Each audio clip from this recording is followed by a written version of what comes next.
Kimberly Jones, an 18-year-old high school senior in Memphis, Tennessee, had always considered her life relatively ordinary. She lived in a modest home with her mother, Monique, a hard-working nurse who had raised Kimberly alone. The two shared a close bond, though there had always been an unspoken tension surrounding their past. Kimberly never questioned the vague responses her mother gave about her father or why she had to take daily medication her entire life. Monique simply called them vitamins, and Kimberly, trusting her mother, never pressed for more details. One evening, a heavy rainstorm swept through the city, turning the sky dark and filling the air with the rhythmic patter of raindrops against the windows. Monique prepared a simple dinner, her movements unusually slow and deliberate. Kimberly noticed her mother seemed distracted, her eyes darting away whenever their gazes met. After the meal, Monique suggested they sit together in the small kitchen, a space filled with the hum of the refrigerator and the faint scent of old wood. Kimberly sensed something was wrong but couldn't have predicted the weight of the revelation to come. Monique began hesitantly, her voice trembling.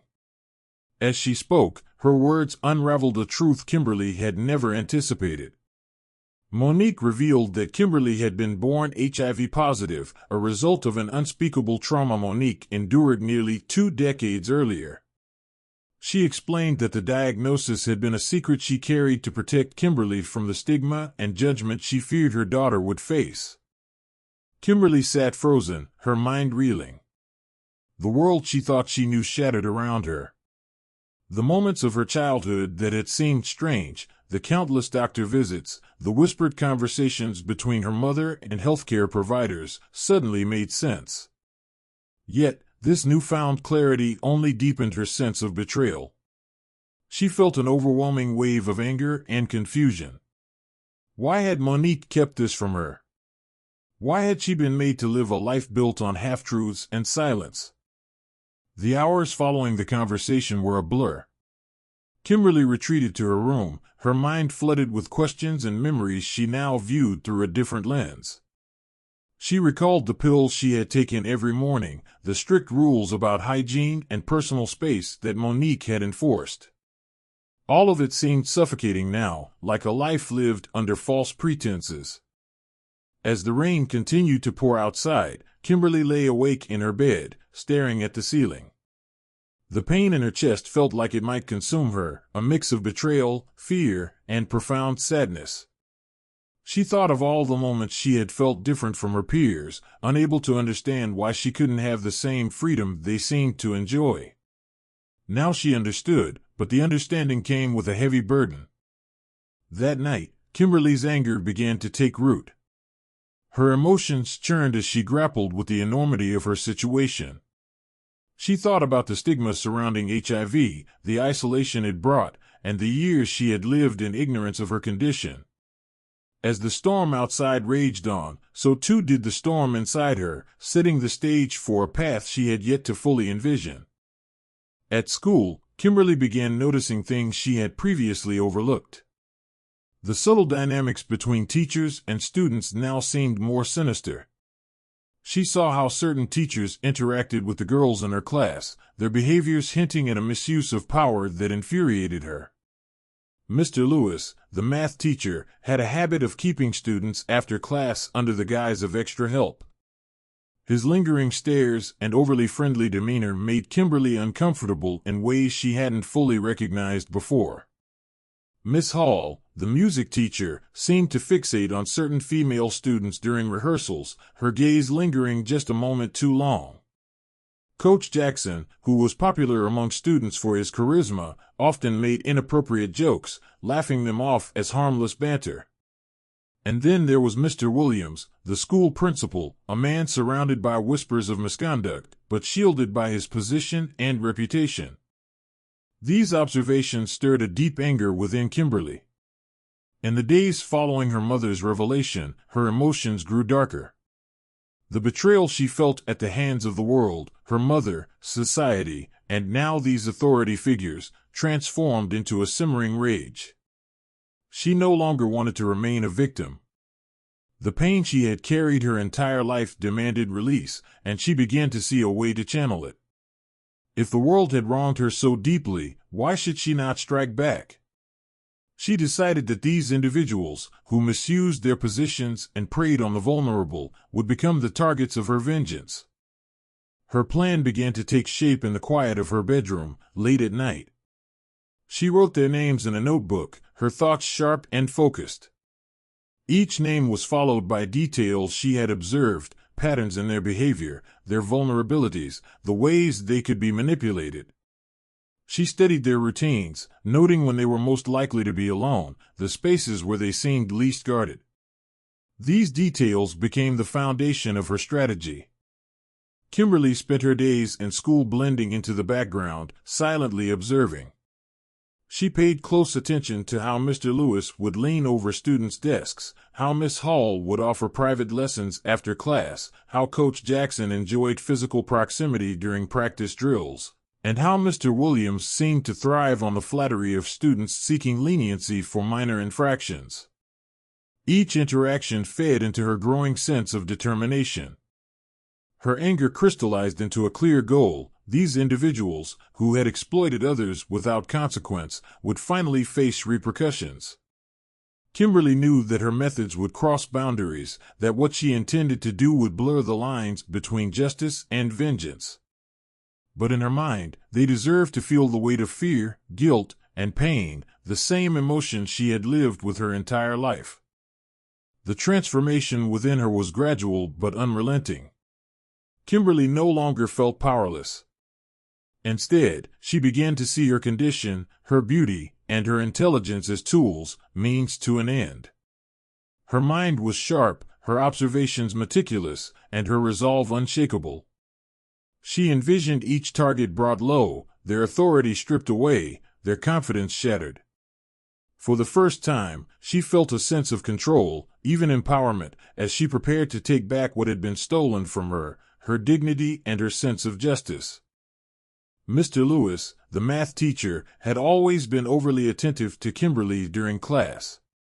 She noticed the way his eyes lingered on her a little too long and how he often found reasons to call on her, even when she didn't raise her hand. His overly familiar tone and the way he leaned in closer than necessary during one-on-one interactions made her uneasy in the past. Now, with her newfound perspective and determination, she saw his behavior as an opportunity to set her plan in motion. Kimberly decided to make him her first target. She began by staying behind after his class, feigning confusion over a complex equation. She hesitated at her desk, her books neatly stacked, her pen tapping lightly against her notebook. When the other students had filed out, leaving the room quiet except for the ticking of the wall clock, she approached his desk. Her expression was carefully constructed, a mix of vulnerability and frustration. She asked for his help, her voice low, her body language slightly hesitant, as if she were unsure of herself. Mr. Lewis, eager to assist, gestured for her to sit beside him. Kimberly complied, choosing the seat closest to his desk. She pulled her chair closer under the pretense of better viewing his notes and allowed her knee to brush lightly against his. She apologized softly, her tone tinged with shyness, and he waved it off, though she noticed the slight flush that crept into his cheeks. She dressed strategically that day, nothing overtly inappropriate, just enough to draw attention. Her blouse was a bit more fitted than usual, the neckline modest but flattering. Her skirt, though well within dress code, rode up slightly when she sat, exposing just enough to capture his peripheral glance. She pretended not to notice how his gaze occasionally drifted, focusing instead on the way his voice faltered slightly as he explained the problem. As they worked through the equations, Kimberly made sure to engage him, laughing softly at his occasional jokes and leaning in as if hanging on his every word. She let her fingers brush against his hand as she reached for the pen he offered her, lingering just a moment longer than necessary. She observed his body language carefully, the way he stiffened slightly at her touch, the way his voice grew quieter, almost tentative. She complimented his teaching, subtly boosting his ego, and watched as his professional demeanor began to slip. His posture relaxed, and his focus wavered from the equations they were working on. The boundaries between teacher and student grew blurred as Kimberly maintained her performance, allowing him to feel in control while she carefully guided the interaction. When the session ended, Kimberly stood to gather her things, moving slowly and deliberately. She thanked him warmly, her voice laced with gratitude, before pausing as if considering something. She looked back at him, her expression thoughtful, and left him with a lingering glance. He hesitated, caught between propriety and temptation, but she could see the conflict in his eyes. It was enough for her to know that the seeds of her plan had been sown. As Kimberly walked out of the classroom, she felt a mix of emotions coursing through her. Triumph surged within her. She had taken the first step in reclaiming her sense of control. Yet, beneath that satisfaction lay an undeniable revulsion, both at him and at herself for what she had just done. She pushed those feelings aside as she walked down the empty hallway, her footsteps echoing in the silence. One down, she thought to herself. The plan was in motion, and there was no turning back now. Kimberly's plan began to take shape in earnest as she set her sights on her next targets. Each interaction was carefully calculated, each step designed to exploit the weaknesses she had observed in her chosen victims. The process required patience, precision, and an unwavering focus on her ultimate goal. The line she was crossing grew blurrier with each encounter, but she silenced any lingering doubts, telling herself that they deserved what was coming. Miss Hall, the music teacher, became Kimberly's next target. Miss Hall had always been reserved, maintaining a professional distance, but Kimberly had noticed the way her eyes lingered during lessons. She began to attend extra rehearsals, volunteering to stay late to practice under Miss Hall's guidance. During these sessions, Kimberly played the role of the eager student, expressing a newfound passion for music and seeking her teacher's approval. She made sure to choose moments when the music room was quiet, the soft glow of evening light streaming through the windows. She would position herself close to Miss Hall during discussions about technique, leaning slightly forward, her tone soft and inviting. She complimented Miss Hall's talent and dedication, carefully crafting a sense of intimacy. Slowly but surely, the reserved teacher's boundaries began to waver. Kimberly could see the internal struggle, the flickers of hesitation, but she pressed on, creating an atmosphere where professionalism gave way to vulnerability. With Coach Jackson, Kimberly employed a different approach. He was loud, confident, and prone to making inappropriate jokes under the guise of humor. Kimberly joined the school's basketball team, despite her lack of interest in the sport. She made her presence felt during practices, wearing form-fitting athletic gear and engaging in playful banter with the coach.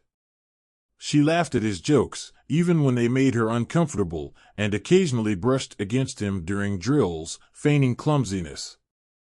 Over time, she noticed his behavior shift. His casual comments grew more personal, his demeanor more relaxed in her presence. Kimberly began to ask for one-on-one training sessions, claiming she wanted to improve her skills for the team. During these sessions, she would feign frustration with her performance, seeking his reassurance. She allowed moments of physical proximity to linger, knowing that his confidence would ultimately lead him to drop his guard. The most challenging target was Mr. Williams, the school's principal. He was guarded and professional, but Kimberly had heard the rumors about his past indiscretions. To gain access to him, she deliberately broke minor school rules, arriving late to class, talking back to teachers, and pushing the boundaries of the dress code. Each infraction earned her a summons to his office, where she played the role of a remorseful student seeking guidance. In these meetings, Kimberly presented herself as vulnerable and eager to improve, subtly appealing to his ego as a leader. She would lower her gaze, speak in soft tones, and express gratitude for his understanding. Over time, she noticed cracks in his facade. He began to linger during their conversations, his tone shifting from stern to almost paternal. Kimberly knew she was wearing him down, slowly dismantling the walls he had built around himself. Each encounter left Kimberly feeling a complex mix of emotions. She was in control, manipulating situations to her advantage, but the sense of triumph was accompanied by a growing unease. The lines between her role as a victim and the perpetrator of her own schemes blurred further with every step she took. Despite this, she pressed forward, her resolve unshaken. She convinced herself that she was exposing their weaknesses, holding them accountable for their actions, and taking back the power she felt had been stolen from her. As Kimberly moved from one target to the next, she refined her methods, adjusting her approach to suit each individual. She was careful, deliberate, and unrelenting. Her actions were calculated to ensure maximum impact while maintaining her facade as a diligent, innocent student. The atmosphere at school began to shift subtly as her presence in the lives of these authority figures grew more pronounced. Kimberly's plan was unfolding as she had envisioned, but the cost of her actions loomed larger with every calculated move. The effects of Kimberly's actions began to ripple through the school, altering the behavior of her targets in ways she had both anticipated and feared. The once confident demeanor of Mr. Lewis was the first to crack. His usually calm and approachable presence in the classroom gave way to nervous energy. He stumbled over his words during lectures, his gaze avoiding the students who once relied on him for guidance. He became more withdrawn, shuffling papers at his desk long after class had ended as though trying to busy himself and escape his own thoughts. Kimberly noticed how he avoided eye contact with her altogether, his usual glances now replaced by an air of unease. Miss Hall, the reserved music teacher, also showed signs of unraveling. Once passionate about her craft, she now conducted rehearsals with mechanical precision, her warmth replaced by a cold detachment. She avoided lingering in the music room after hours and no longer encouraged students to seek her advice. Kimberly watched from a distance as Miss Hall's self-assurance seemed to wither, her interactions with students curt and devoid of the enthusiasm that had once defined her teaching. The spark in her eyes was gone, replaced by a haunted look that Kimberly couldn't ignore. Coach Jackson's reaction was different. His boisterous, overly familiar behavior with students took on an aggressive edge. He barked orders more harshly during practices and snapped at students for minor mistakes. The coach, who once thrived on camaraderie and banter, now seemed to isolate himself. Kimberly saw how his interactions became strained, his attempts to maintain control over his emotions leading to further alienation from his team. The change in his demeanor was palpable, and it spread unease among the players who had once idolized him. Mr. Williams, the principal, exhibited the most dramatic transformation. A man who had always exuded authority and confidence, he now appeared diminished. He avoided making eye contact with students in the hallways and skipped public assemblies, delegating his responsibilities to other administrators. Kimberly noticed how he hesitated before speaking in meetings, his voice lacking its usual commanding tone. The weight of his actions seemed to hang heavily on him, and the rumors about his absence from the spotlight began to circulate among both staff and students. As Kimberly observed these changes, she initially felt a sense of satisfaction. Her plan was working. The people she had targeted were unraveling, just as she had intended. But the longer she watched, the more complicated her emotions became. The sight of their struggles stirred something she hadn't anticipated, a gnawing guilt that grew harder to ignore. The faces of her victims began to haunt her, their expressions of fear and unease replaying in her mind when she was alone. One day, as Kimberly passed the teacher's lounge, she overheard a hushed conversation. The words "test results" and "clinic" caught her attention, sending a chill through her. She paused, listening intently as the teachers spoke in anxious tones, their voices tinged with dread. It became clear to her that they were discussing something far more serious than personal guilt or shame. The realization hit her like a blow. Her actions had consequences far beyond what she had intended. It wasn't just their reputations or careers at stake, it was their health, their futures, and the lives of their families. For the first time, Kimberly felt the full weight of what she had done. Her plan, which had seemed so justified in the beginning, now felt like a reckless spiral out of control. The faces of her targets merged with the imagined faces of their spouses, their children, the people who would be impacted by the fallout of her actions. She found herself questioning whether her need for revenge had blinded her to the collateral damage she was causing. That night, Kimberly lay awake, her thoughts racing. The sense of power and control she had once felt was replaced by a deep sense of unease. She began to replay every step of her plan, every calculated move she had made, and wondered if she had gone too far. The lines between justice and cruelty blurred in her mind, leaving her feeling more lost and conflicted than ever before. Kimberly spent days wrestling with the consequences of her actions. The weight of what she had done and the ripple effects it had caused became impossible to ignore. The guilt gnawed at her, overshadowing any fleeting satisfaction she had once felt. The faces of her targets haunted her, fragments of fear, shame, and confusion replaying in her mind. She realized she could no longer pretend her actions were justified. She had crossed a line, and the only way to move forward was to confront the truth, no matter the cost. One morning, Kimberly resolved to take responsibility for what she had done. Her decision didn't come easily. The thought of exposing herself, her vulnerabilities, and her carefully hidden pain filled her with dread. But she knew that continuing to live with the weight of her actions would destroy her. She needed to make amends, not just for her victims, but for herself. She reached out to the teachers she had targeted, requesting a meeting. Her message was direct, but vague enough to avoid suspicion, emphasizing the importance of their presence. The meeting was scheduled for the following afternoon in the school's conference room. Kimberly spent the hours leading up to it preparing herself, rehearsing what she would say and bracing for the reactions she expected to receive.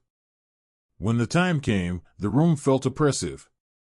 The air was thick with tension as the four teachers sat around the table, their expressions ranging from confusion to unease. Kimberly stood before them, her hands trembling slightly, but her resolve unshaken. She began to speak, her voice steady despite the storm of emotions churning within her.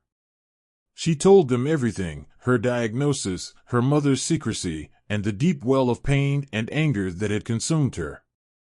She described how those feelings had driven her to devise a plan of revenge, targeting them not out of malice, but as a way to reclaim control over her life. As her story unfolded, the expressions on their faces shifted from confusion to shock and, for some, anger. Kimberly didn't try to justify her actions.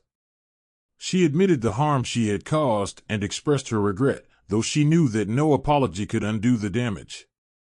She told them that she was prepared to accept whatever consequences came her way, even if it meant legal repercussions or public humiliation. She just wanted them to know the truth. The room fell silent when she finished speaking. The teachers exchanged glances, their emotions raw and conflicted. Principal Williams, who had always prided himself on maintaining control, looked visibly shaken. Miss Hall's eyes glistened with unshed tears, her face a mix of betrayal and sadness. Coach Jackson sat stiffly, his jaw clenched, while Mr. Lewis avoided looking at anyone, his hands gripping the edge of the table. Kimberly didn't wait for them to respond. She had already contacted the school board and the police, reporting her actions and detailing the events that had transpired. Within hours, the school was in chaos.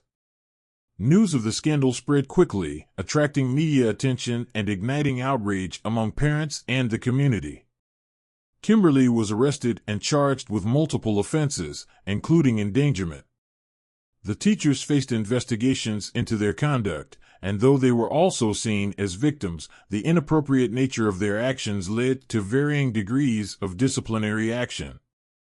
Some lost their positions, while others faced public scrutiny and personal disgrace.